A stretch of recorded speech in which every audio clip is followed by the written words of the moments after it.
Hello everyone, শুভ দীপাবলির অনেক অনেক শুভেচ্ছা তোমাদের সকলের জন্য। ভূত চতুর্দশী, তো আজকের দিনে নিয়ম নাকি 14টা প্রদীপ জ্বালাতে হয়, অনেক কিছুই নিয়ম থাকে, সবটা মেনে। তো আজকে বেসিক্যালি ওই 14টা প্রদীপ এটা আমি জ্বালাতে আমার খুব ভালো লাগে, কারণ একটা পজিটিভ এনার্জি আমার মধ্যে, মানে পজিটিভ এনার্জি আমার মনে হয় প্রদীপ জ্বালালে পুরো বাড়িতেই ছড়িয়ে পড়ে। তো সেই জায়গা থেকে এটা করতে ভালো লাগে। বাকি আরও যা যা নিয়মগুলো আছে সেগুলো আমার কাছে সত্যি ওয়ার্ডলেস, এবং আমি খুব একটা মানি না। এনিওয়েজ, হ্যাঁ, যারা মানো ঠিক আছে, তারা মানো, আমি কাউকে মানো বলে এটা বলছি না যে তোমরা কেন মানো। তো যার যার মানো তার ওপরে। তো আমার বেসিক্যালি আজকের দিনে 14টা প্রদীপ জ্বালাতে এটা খুব ভালো লাগে, কারণ বলে যে আজকে নাকি ভূত চতুর্দশী। তো 14টা প্রদীপ জ্বালানোটা একটা সত্যি একটা পজিটিভ একটা এনার্জি কাজ করে, মানে পজিটিভ এনার্জি আমার মনে হয় পুরো বাড়িতেই ছড়িয়ে পড়ে।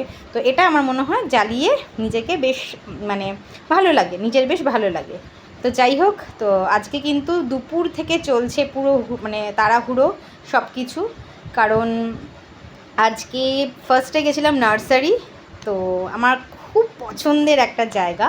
তো নার্সারিতে গিয়ে কিন্তু আমি আজকে প্রায় 8-10 রকমের চারা কিনেছি এবং সাথে গাছও কিনেছি।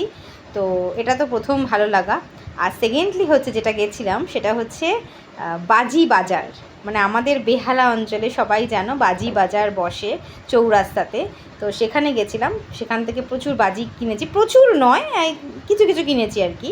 ওই চরকি, তারপরে তোমার ফানুস, একটু মেয়ের জন্য একটু ফুলঝুরি, তুবড়ি, হ্যাঁ, তারপরে চটপটি টাইপ কিছু আছে না ওইগুলো, মানে এই সব মিলিয়ে টুকটাক আর কি 5-6 রকমের বাজি কেনা হয়েছে। তো যাই হোক, মানে সবাই খুব সাবধানে বাজি ফাটাবে, যেন বাজির দ্বারা কারুর কোনো প্রবলেম না হয়, কারুর কোনো বিপদ না হয়, এটা অবশ্যই খেয়াল করবে। দীপাবলির আগের দিন, তো একটা সত্যি খুব ভালো লাগা এই সময়টা একটা কাজ করে। ছোটোবেলার তো অনেক স্মৃতি আমার আজকে প্রচুর মনে পড়ছে। হ্যাঁ, হাজব্যান্ডকে আস্তে আস্তে তাই বলছিলাম রাস্তা দিয়ে যে ছোটোবেলায় এটা করতাম, ওটা করতাম, সেটা করতাম। যাই হোক, তো এখন অনেক কিছুই সেগুলো হয়ে ওঠে না, যেগুলো যেগুলো হয়ে ওঠে সেগুলো করি আর